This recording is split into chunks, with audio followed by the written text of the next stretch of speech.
नमस्कार, मैं हूं आपके साथ अनुष्का राय और आप देख रहे हैं वी इंडिया न्यूज चैनल। चलिए नजर डालते हैं आज के कुछ खास खबर।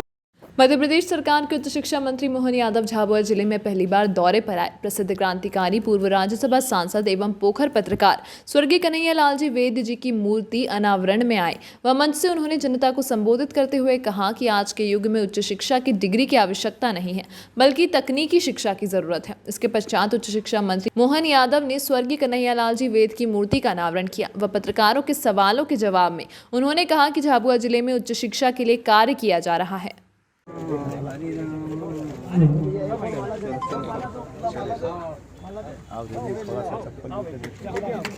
निश्चित रूप से मैं इस पूरे अभियान में सफल होऊंगा। माननीय यशस्वी शिवराज सिंह जी का लगातार वाच भी है, उनका प्रोत्साहन भी है, लेकिन नए कोर्स खोलने में कोई कंजूसी नहीं है। इसलिए सेल्फ फाइनेंस के माध्यम से हम अपनी सरकार के माध्यम से इस बात को प्रेरित कर रहे हैं कि समाज अगर कॉलेज का अपना व्यवस्था में कुछ बदलाव चाहता है तो हमको कोई आपत्ति नहीं होना चाहिए। उसी प्रकार से कॉलेजों के नाम की प्रक्रिया भी हमने बनाई, पेंशन की प्रक्रिया भी बनाई। क्या आप हमारे पास से हम खाली अनापत्ति दे देंगे?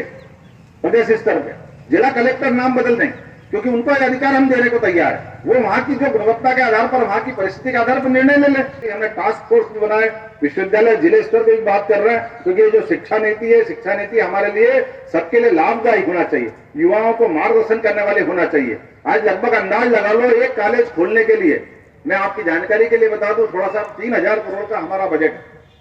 अब 3000 करोड़ के बजट में से 90% विद्यार्थी हमारे 185 कॉलेज में जाते। कॉलेज है 518। अब 518 जैसे उदाहरण के लिए रीवा जिले के चुरट नामक एक महाविद्यालय के अंदर हमारे 33 बच्चे, 33 बच्चे में से जो हम खर्चा करते हैं वो पर बच्चे पे खर्चा 1,63,000 रुपया पड़ रहा है। अब हम उसको 5,000 भी जेब में डाल दें और उसको अपनी बस से जाने का मौका दे दें तो भी सस्ते में निपट जाए। विश्वविद्यालय नाम की कोई चीज नहीं रह जाएगी। सभी महाविद्यालय अपने आप में विश्वविद्यालय के रूप में बदल जाएंगे। ये अपनी परीक्षा करा सकेंगे, ये अपने सिलेबस तय कर सकेंगे, ये अपने बच्चों का सब प्रकार से ध्यान रख के जो जहां समसामयिक है, जैसे उदाहरण के लिए अपने झाबुआ के जिले के अंदर खेती अच्छे से कर सकते हैं तो खेती से जुड़ा हुआ सब्जेक्ट लाने में क्या तकलीफ है।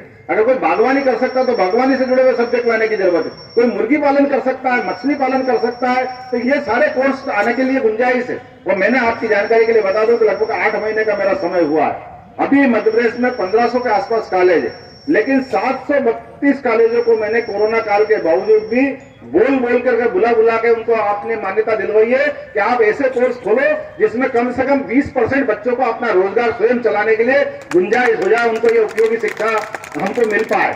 आज इसी बात की आवश्यकता है। इसी तरह से मैं मंथन करने के बाद ये जो नई शिक्षा नीति आई है, इस नई शिक्षा नीति ने एक नया परिदृश्य सामने रखा है।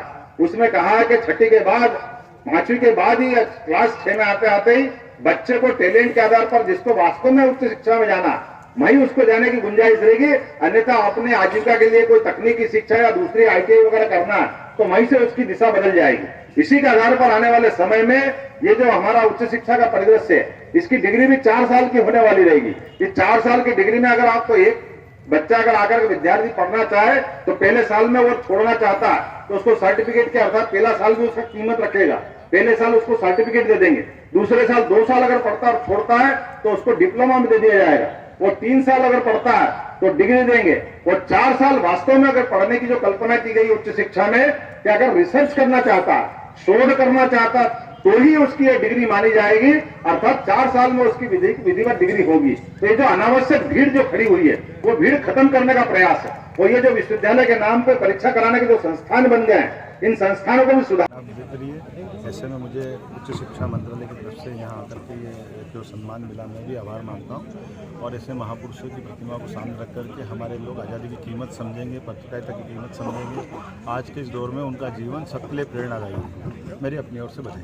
सर आज बजट पेश किया गया, उसके बारे में कुछ कहना चाहिए? अभी तो बजट देखने तो ना ये सर महीने में सर कॉलेज महीने में कॉलेज शुल्क थे, लेकिन जमीन आवंटन नहीं हो पाई। दिखवा लेता हूँ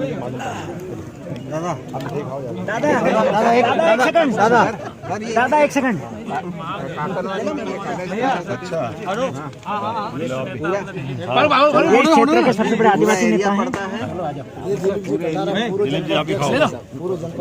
मंत्री जी वो मेघना का साइंस